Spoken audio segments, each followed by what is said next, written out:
वसुदेवसुतं देवं कंसी चाणूरमर्दनं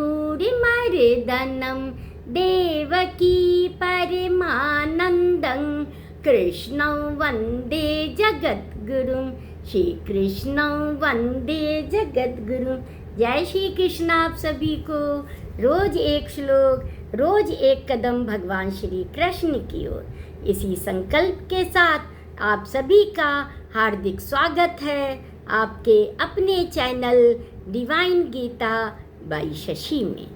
आज हम श्रीमद् भगवद गीता के 12वें अध्याय भक्ति योग के 15वें श्लोक का अर्थ समझेंगे। प्रिय साधकों, पिछले श्लोक में भगवान श्री कृष्ण ने ऐसे भक्त के गुण बताए जो संतुष्ट, संयमी, दृढ़ निश्चयी और पूर्ण रूप से भगवान को समर्पित होता है। अब 15वें श्लोक में हमारे भगवान एक और महान गुण का वर्णन करते हैं। ऐसा भक्त जिसके कारण किसी को भी भय, पीड़ा या अशांति न हो और जो स्वयं भी संसार की परिस्थितियों से विचलित ना हो। ऐसा व्यक्ति केवल अपने लिए ही नहीं बल्कि संपूर्ण समाज के लिए शांति और प्रेम का स्रोत बन जाता है। प्रिय भक्तगण, जीवन में महानता केवल ऊंचे पद, धन या प्रसिद्धि से नहीं आती है, बल्कि इस बात से आती है कि हमारे कारण किसी के भी हृदय में भय उत्पन्न ना हो और किसी के भी जीवन में अशांति ना फैले।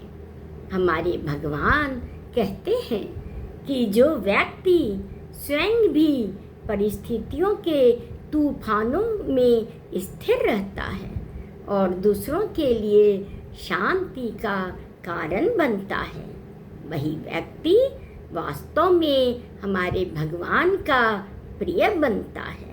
आज भगवान श्री कृष्ण हमें ऐसे ही दिव्य व्यक्तित्व का परिचय करा रहे हैं। आइए आज का ये दिव्य श्लोक सुनते हैं, साथ ही उसके अर्थ को भी समझेंगे। यस्मान्नो द्विजते लोको लोकान्नो द्विजते च यः हर्षामर्ष भयो द्वैगैर मुक्तो यः सच में प्रियः।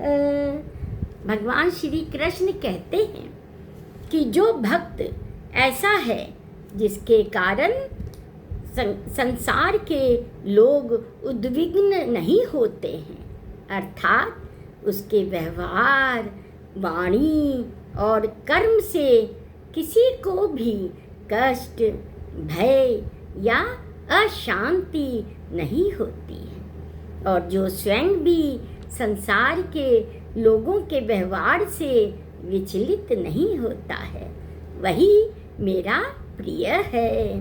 भगवान कहते हैं कि ऐसा भक्त हर्ष, अमर्ष, भय और उद्वेग से मुक्त रहता है। हमारे भगवान कहते हैं कि हर्ष अर्थात अत्यधिक प्रसन्नता में बह जाना तथा सफलता मिलने पर भी वह अहंकार में नहीं डूबता है।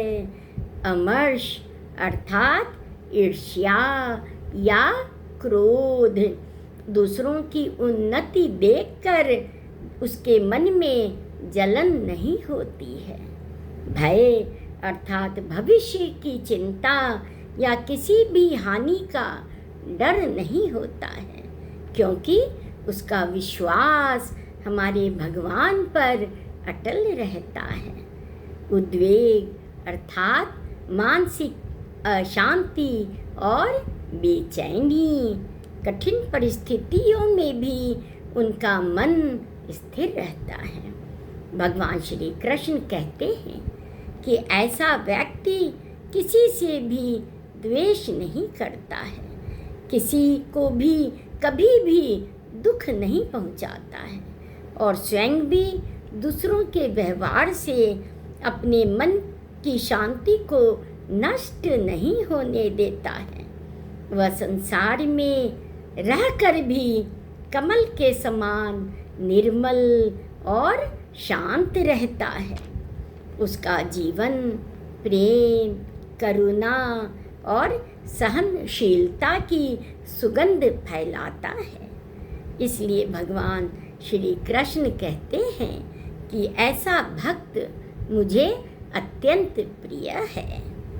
प्रिय भक्तों, यह श्लोक हमें सिखाता है कि सच्ची भक्ति केवल पूजा पाठ तक ही सीमित नहीं है, बल्कि हमारे व्यवहार में भी दिखाई देनी चाहिए। हमारी वाणी ऐसी हो कि किसी के भी हृदय को कभी भी चोट ना पहुँचे।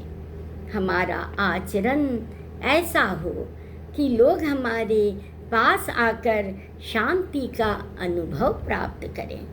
दूसरों की सफलता से ईर्ष्या नहीं, बल्कि प्रसन्नता हो। सुख और दुख, लाभ और हानि, प्रशंसा और निंदा, इन सब के बीच अपने मन को स्थिर रखने का अभ्यास करें। अपने भीतर भगवान के प्रति ऐसा विश्वास जगाएं कि भय और चिंता स्वतः ही कम होने लगे। जब हम स्वयं शांति का अनुभव करते हैं ना, तभी दूसरों को भी शांति दे पाते हैं।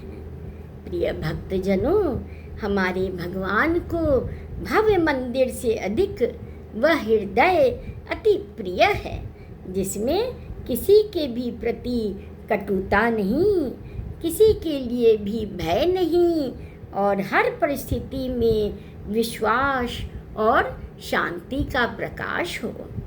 ऐसा भक्त संसार में प्रेम का दीपक बनकर चलता है और उसके जीवन में अनेक लोगों के जीवन में आशा और सुकून का संचार होता है।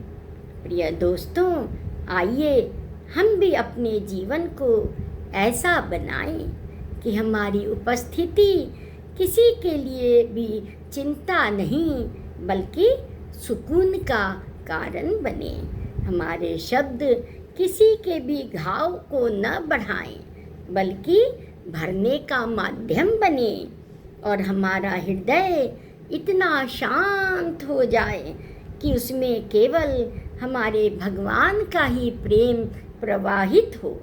क्योंकि जिस हृदय में किसी के लिए भी भय नहीं, किसी के भी प्रति द्वेष नहीं और हर परिस्थिति में हमारे प्रभु पर अटूट विश्वास हो, वही हृदय हमारे भगवान श्री कृष्ण को सबसे अधिक प्रिय है। मिलते हैं कल अगले दिव्य श्लोक के साथ। तब तक अपने हृदय में भगवान श्री कृष्ण का स्मरण करते रहिए। जय श्री कृष्ण आप सभी को।